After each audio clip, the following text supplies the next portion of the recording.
क्योंकि यहाँ में बहुत सारे स्टूडेंट्स है एपीएससी कैंडिडेट्स जो नॉन एपीएससी से भी ज़्यादा स्कोर किया है, लेकिन उन लोगों को तब भी अनरिजर्व कैटेगरी में नहीं लगाया है। जो भी टॉप 20% में आएगा, चाहे वो एपीएससी हो या फिर नॉन एपीएससी हो, वो 20% अनरिजर्व कैटेगरी में उसमें आना चाहिए। लेकिन यहाँ में ये रिजल्ट में हम लोग को ये देखने को मिल रहा है कि toppers among the toppers highest like बड़ा मार्क्स स्कोर करके भी टॉप 5 में आके भी उसको अनरिजर्व कैटेगरी में नहीं लगा के उसको जो 80% जो रिजर्व कैटेगरी है उसमें लगाया गया है। कुछ स्टूडेंट्स है जो कम मार्क्स लेके भी अनरिजर्व कैटेगरी में जा रहा है। कुछ एपीएससी कैंडिडेट्स है जो नॉन एपीएससी से भी ज़्यादा स्कोर किया है, लेकिन उन लोगों को अनरिजर्व कैटेगरी में नहीं डाला है। Very good afternoon.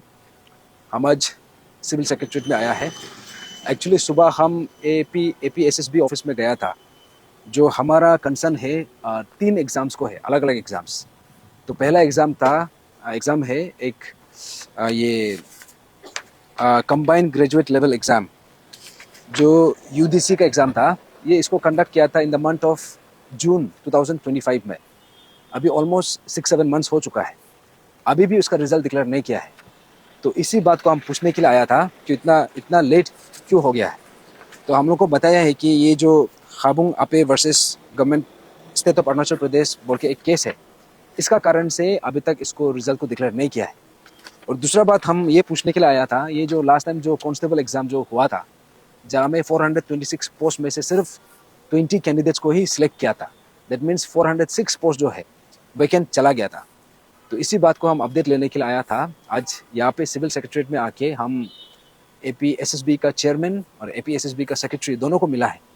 तो हम लोग को ये बताया है कि वो जो पर्टिकुलर कांस्टेबल जो एग्ज़ाम था जो लास्ट टाइम कंडक्ट हुआ था, तो उसी एग्ज़ाम को लेके जो कैबिनेट डिसीजन है वो अभी भी पेंडिंग है बोला है। तो लास्ट टाइम भी हमारा ऑनरेबल होम मिनिस्टर मामा नातुंग सर को मिला था, और मामा नातुंग सर ने हम लोग को ये आश्वासन दिया था कि इसको जितना जल्दी हो सकेगा रिजॉल्व करेगा बोला था। तो तब से हम वेट कर रहे हैं, और अभी एक्चुअली असेंबली सेशन भी चल रहा है, तो इसका कारण से हम मामा नातुंग सर से मुलाकात नहीं कर पाया। तो we are still awaiting the outcome. और तीसरा जो पॉइंट है, हम ये पर्टिकुलर एग्ज़ाम को लेके पूछने के लिए आया था, ये है ये जो है yes CSL exam, that means combined secondary level examination 2025।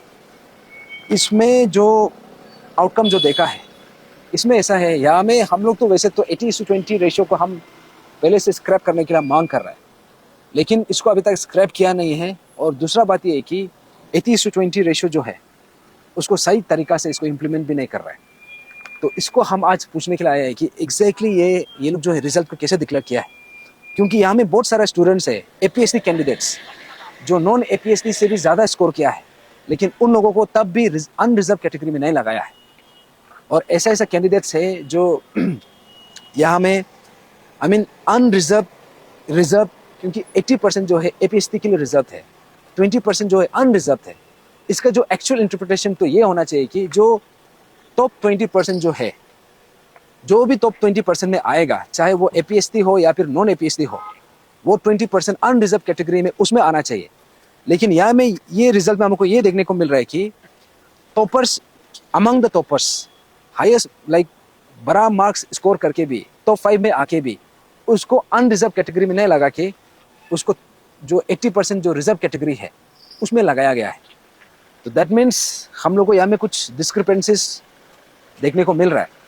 तो इसलिए आज हम बहुत डिटेल में डिस्कस किया है राजशेखर सर से, या एपीएसएसबी का जो सेक्रेटरी है, और न्याली सर जो एपीएसएसबी का चेयरमैन है। हम लोग ने अपना जो ऑब्जर्वेशन उसको बताया है, तो हम लोगों को रिटर्न में देने के लिए बोला है। तो आज तो हम प्रिलिमिनरी डिस्कशन करने के लिए आया था एग्जैक्टली ये हुआ कैसे।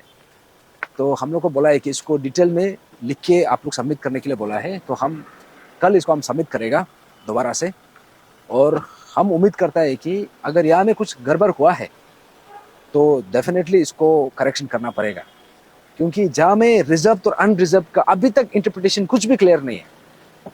कभी कोई किस तरीका से कर रहा है, कोई दूसरा तरीका से कर रहा है। तो 80% जो एपीएससी के लिए रिजर्व थे, 20% जो अनरिजर्व थे, और 20% जो अनरिजर्व कैटेगरी है, ये टॉप 20 के लिए गिना जाता है। दैट मीन्स अगर आप टॉप 20 में आता है तो आप वो अनरिजर्व कैटेगरी में, चाहे वो एपीएसटी हो या फिर नॉन एपीएसटी हो, आप वो अनरिजर्व कैटेगरी को ऑक्यूपाई कर सकता है। आप जैसे देखा होगा ए एग्जाम में ऐसे हुआ है, ये सीओ, ये सिविल सर्विस जो कंबाइन एग्जाम, उसमें भी ऐसा हुआ है। जो अनरिजर्व कैटेगरी है उसमें टॉपर्स लोग के लिए रखा है, और वो टॉपर्स जो है चाहे वो एपीएसटी हो या फिर नॉन एपीएसटी हो उसमें आ सकता है।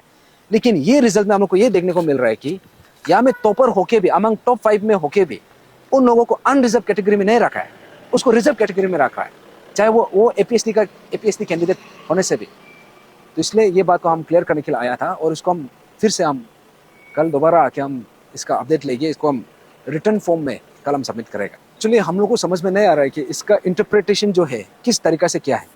पहले तो ऐसे होता था 20% जो है वो नॉन एपीएसटी के लिए रिजर्व, और 80% जो है एपीएसटी के लिए रिजर्व, ऐसे इंटरप्रिटेशन पहले करता था। लेकिन बहुत रिसेंटली हम लोगों ने इसको चैलेंज किया था कि ये जो 20% जो है ये नॉन एपीएसटी के लिए रिजर्व नहीं है, ये अनरिजर्व कैटेगरी का है।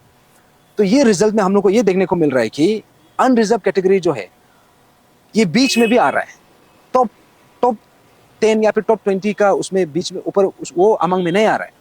इनफैक्ट मिडिल में भी कुछ स्टूडेंट्स है जो कम मार्क्स लेके भी अनरिजर्व कैटेगरी में जा रहा है। कुछ एपीएससी कैंडिडेट्स है जो नॉन एपीएससी से भी ज़्यादा स्कोर किया है, लेकिन उन लोगों को अनरिजर्व कैटेगरी में नहीं डाला है। तो ये चीज़ को हम क्रॉस चेक करने के लिए, इसका इंटरप्रिटेशन को हम कंफर्म करने के लिए हम पूछताछ किया है, और हम उम्मीद करता है कि इसको जल्द से जल्द हम लोगों को रिप्लाई देगा, और अगर इसमें डिस्क्रिपेंसीज है हम इसको चैलेंज करेगा।